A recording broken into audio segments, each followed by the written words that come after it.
Most people don't fall off because they're lazy. They fall off because their plan only works when life's perfect, and it never is. Today, I'm going to talk about why fitness plans fail and how to finally build one that sticks.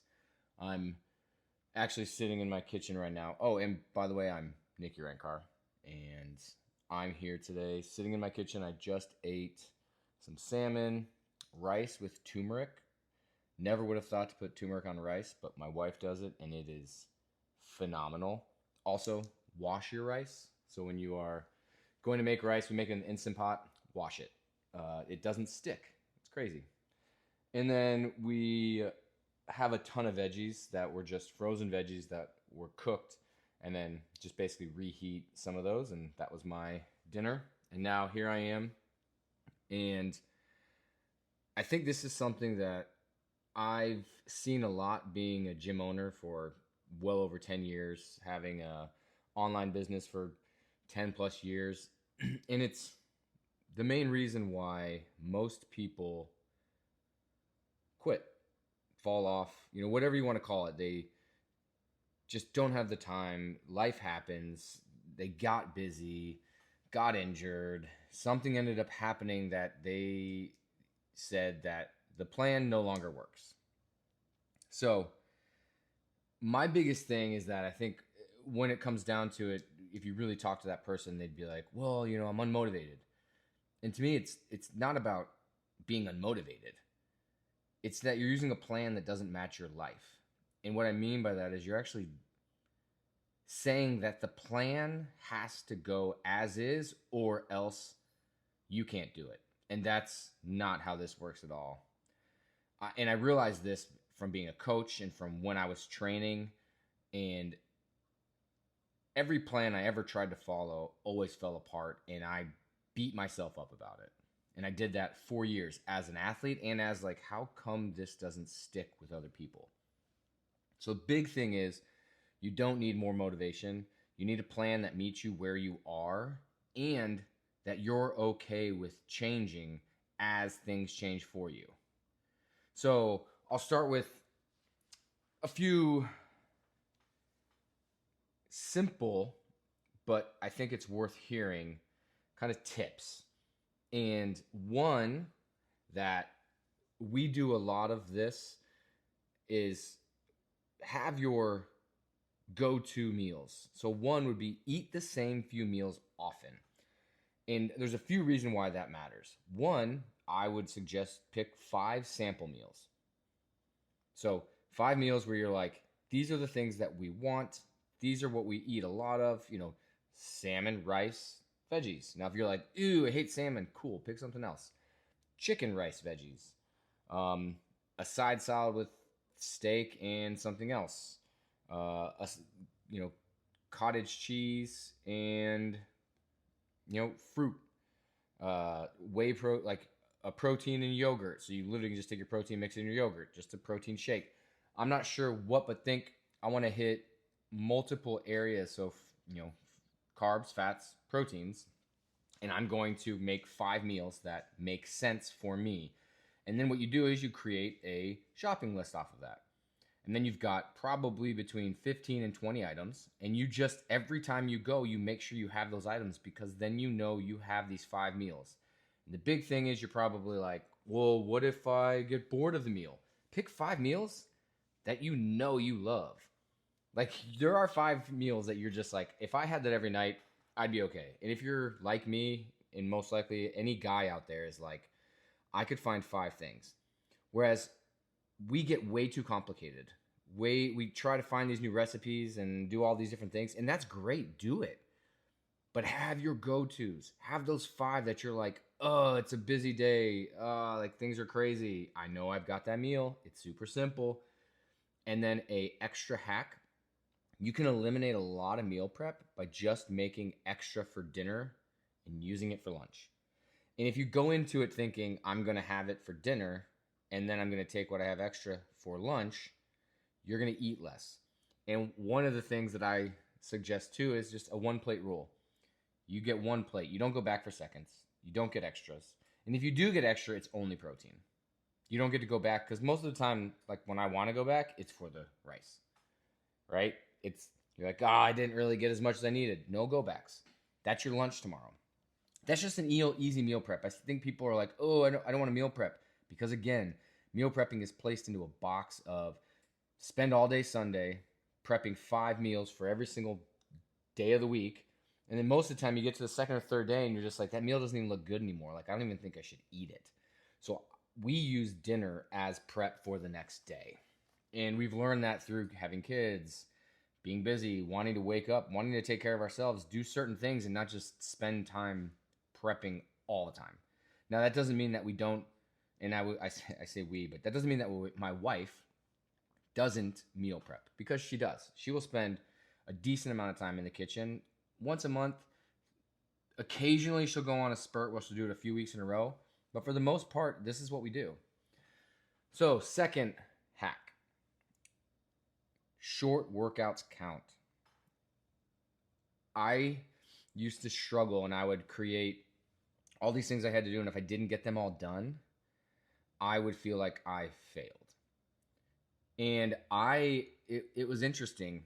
Like maybe the latter half of when I was competing, I started to say, okay, instead of having to knock out all of this, what's the one or two things I should do today that would move the needle? And then if I did them, I would be like, that was a win. And everything else is a bonus. So now how I transition that is I say, if I told myself I'm going to work out today and things just start to get away from me, I find the quickest gap I have in my day and I take 5 to 10 minutes and I do a workout.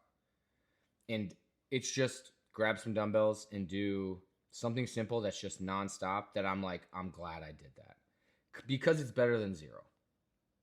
I think we have this guilt of if we can't get ourselves ready, drive to the gym, spend 60 minutes there, leave, come back. Like we're essentially spending 2 hours.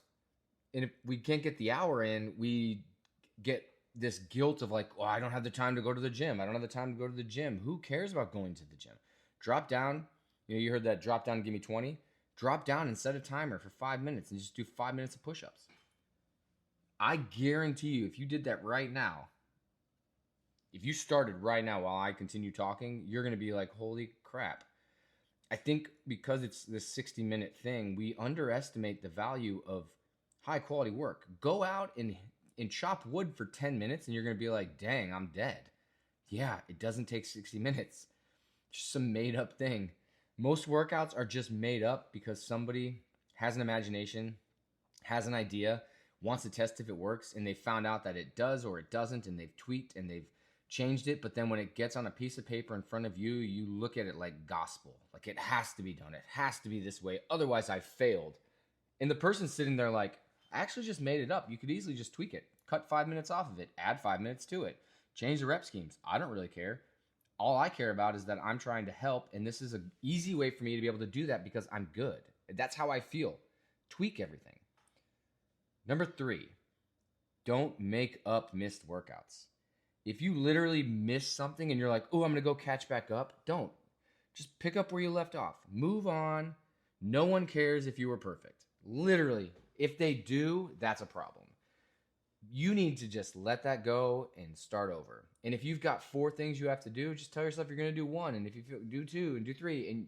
And I think that if you do have 45 to 60 minutes of work and you want to get it done and you can't do it all at once, pick different times in the day. Break it up into 4 different times. I know that might be like, what? How in the heck do you do that? Wake up in the morning and do something. Do something really quick at lunch. Do something when you get home, or 2 things when you get home. Or just do 1 and be okay with it.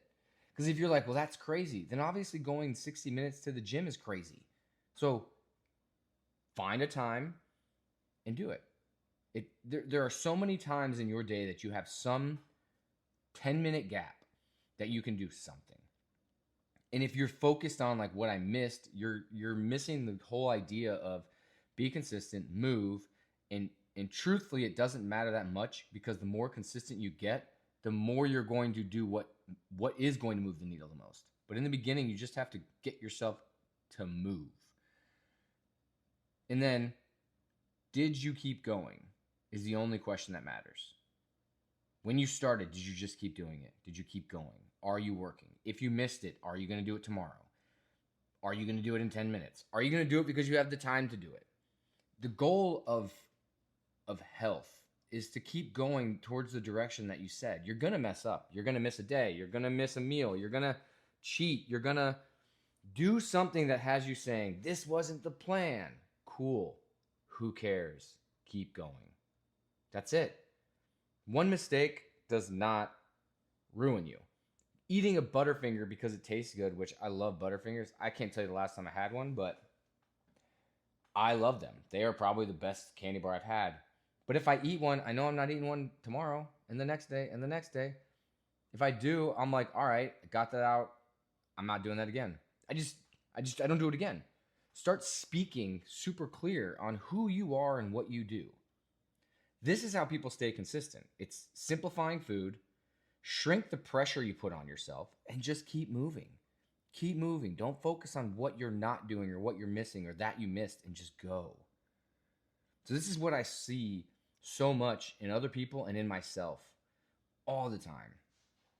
And I've noticed that in my, from when I was programming and started coaching and, ran my gyms and created all the workouts. And then I was doing Zeus method, and it started as purely strength and then stability work. And then it, was competitive, and I was in this realm of like, this is what we have to do. And, and then as I got away from competing and started realizing like, wow, the more I start to pour into other areas of my life, the less I can pour into working out. And that was a big shift for me. And I've noticed that for me, I needed to make some changes in even how I am coaching. And I feel like on Zeus method, that's a realm of competitive / like kind of higher level. And I've wanted to build something. And a while ago, I was like, you know what? Why not build? Like I want to help build people. In the program now, the idea that I have is built. And I needed something that I think anybody can stick with. So I built this program because I've never been able to find it. The ideas that there are, it's literally like a real life program. It has daily built workouts where they're under 30 minutes. It has like swole, 8-week program, which you can do all of it, which takes about 45 minutes or less. And there's gap workouts, which literally it's just you click on it and there's just tons of gap workouts where they're between 5 and 15 minutes. And it'll tell you how long it is, what, kind of movements or body parts you're working. You can click on it. It'll have videos to walk through what the workout is. And boom, you can do it anywhere, anytime, and just start. It's body weight or dumbbells. That's all it takes.